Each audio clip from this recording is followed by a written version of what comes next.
সন্ত্রাসকারীরা বারবার একটা ষড়যন্ত্র আমাদের বাংলাদেশের শান্তিপ্রিয় 18 কোটি মানুষের উপরে একটা ষড়যন্ত্রের মাধ্যমে একটি নৈরাজ্য আমাদের উপর চেপে যাওয়ার জন্য বারবার চেষ্টা করে। আজকে যেই ঘটনা ঘটেছে আমার মনে হয় ইতিহাসে গত 100 বছরে এইরকম নির্মম কোনো ঘটনা ঘটে নাই। অত্যন্ত শান্তিপ্রিয় একটি আইনজীবী, সে লেখাপড়ায় অত্যন্ত ভালো ছিল। আমাদের লোহাগাড়ার এই কৃতি সন্তান, লোহাগাড়ার চুলতি ইউনিয়নের এই সন্তান। চট্টগ্রাম বার কাউন্সিলের প্রত্যেকটা সদস্য দলমত নির্বিশেষেই তাকে ভালোবাসে। আজকে আদালত ভবনে যে ঘটনাটা ঘটেছে, বাংলাদেশের আইন শৃঙ্খলা বাহিনী তাদের নিয়মতান্ত্রিকভাবে রাষ্ট্রদ্রোহী মামলায় বহিষ্কৃত ইস্কন থেকে আমার কাছে গত পরশু তাদেরই দলের সবাই তাই সে যে বহিষ্কৃত ইস্কন থেকে সেই লেটার দিয়েছে। চিন্ময়কে গ্রেপ্তার করার এই ঘটনাকে নিয়েই আদালত ভবনে উচ্ছৃঙ্খল সন্ত্রাস ইস্কনের অস্ত্রধারীরা যেইভাবে উকিলদের উপর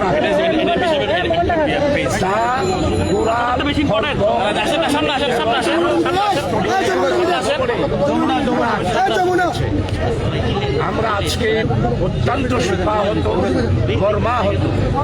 আমরা মুসলিম জাতি, আমরা শান্তিতে বিশ্বাস করি, আমরা প্রতিহিংসায় বিশ্বাস করি, আইন শৃঙ্খলা সবসময়। আজকে 100 দিন ইন্টেরিয়ম গভর্নমেন্ট এসেছে, কোনো ধরনের উচ্ছৃঙ্খল আচরণ কোনো রাজনৈতিক দল আজকে কোনো উচ্ছৃঙ্খল আচরণ করে নাই। আজকে পরাজিত ফ্যাসিস্ট প্রকৃত স্বৈরাচার তারাই আজকে হিন্দুদের ইস্কনের কাঁধের উপর ভর দিয়ে আজকে চট্টগ্রাম আদালত ভবনে এই তাণ্ডব এবং হত্যাকাণ্ড তারা চালিয়েছে।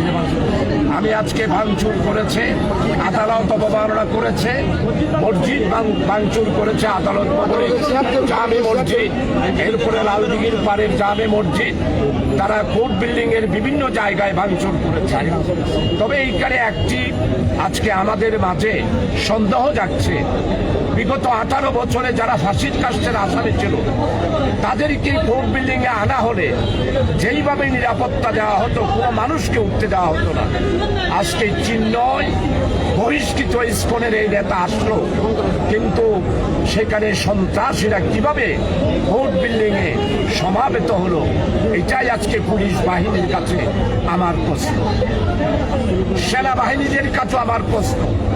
আপনাদেরকে ম্যাজিস্ট্রেট পাওয়ার দেওয়া হয়েছে, চিন্ময়কে আদালতে তোলা হলো, কিভাবে তা খন্তান গুড়োয় খড় করিয়ে এরা এইভাবে পেশিবাদী কায়দায় তাণ্ডব চালালো এবং এই একজন বিজ্ঞ আইনজীবীকে ধরে নিয়ে আজকে সেই মেহতর পার্টি রোডের উপর কিভাবে জবাই করে দিল।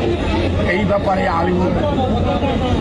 আইনে যারা আজকে দায়িত্ব পালন করছেন পুলিশ এবং সেনাবাহিনী, তাদের কাছে প্রশ্ন রাখতে চাই, বিজেপি সহ আপনারা অতীতে তো আওয়ামী লীগ সরকারের আমলে 100% আপনারা সেইখানে দায়িত্ব পালন করেছেন, একটা লোককেও উত্তর দেন নাই।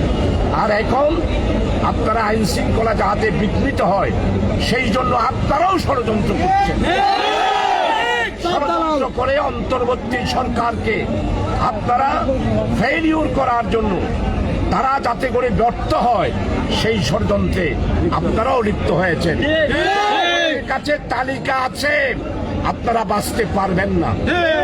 আমি স্পষ্টভাবে আজকে আমার প্রিয়, আমার এলাকার ছেলে, আমিও সাতকানিয়া লোহাগাড়ার সন্তান, আজকে স্পষ্টভাবে বলতে চাই, আজকে রাত্রের মধ্যেই ইস্কনের সন্ত্রাসী, অস্ত্রধারী এবং পেশিবাদী পতিত স্বৈরাচারের পা চাটা কুকুর যারা, তাদেরকে আজকে রাত্রের মধ্যে গ্রেপ্তার করতে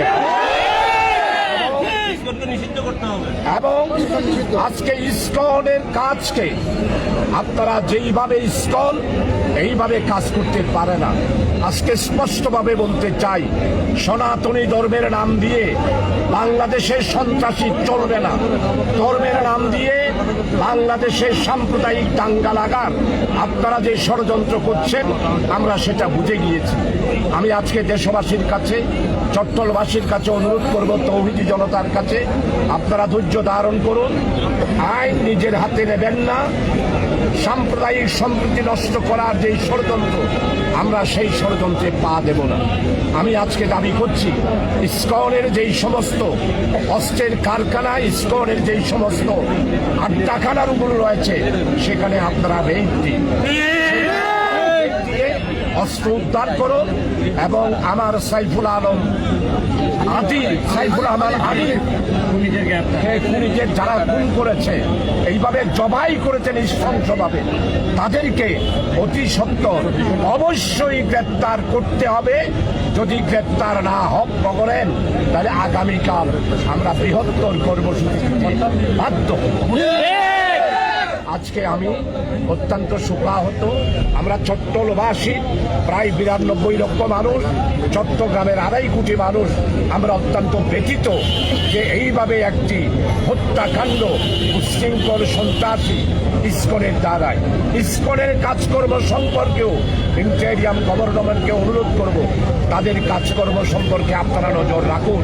এরা আসলে সনাতনী ধর্মের নয়, এরা হলো সশস্ত্র কতগুলো ক্যাডার, বাংলাদেশে অশান্তি সৃষ্টি করতে চাচ্ছে। আপনারা যে আজকে সাক্ষাৎ দিচ্ছেন, আজকে পুলিশ বাহিনীদের কাছে অনুরোধ করব, আপনারা অতি সত্বর আজকের দিনের মধ্যে, রাতের মধ্যে ব্লক রেড করে এটার অ্যাকশন গ্রহণ করার অনুরোধ থেকে আমার কথা শেষ করছি। আসসালামু আলাইকুম।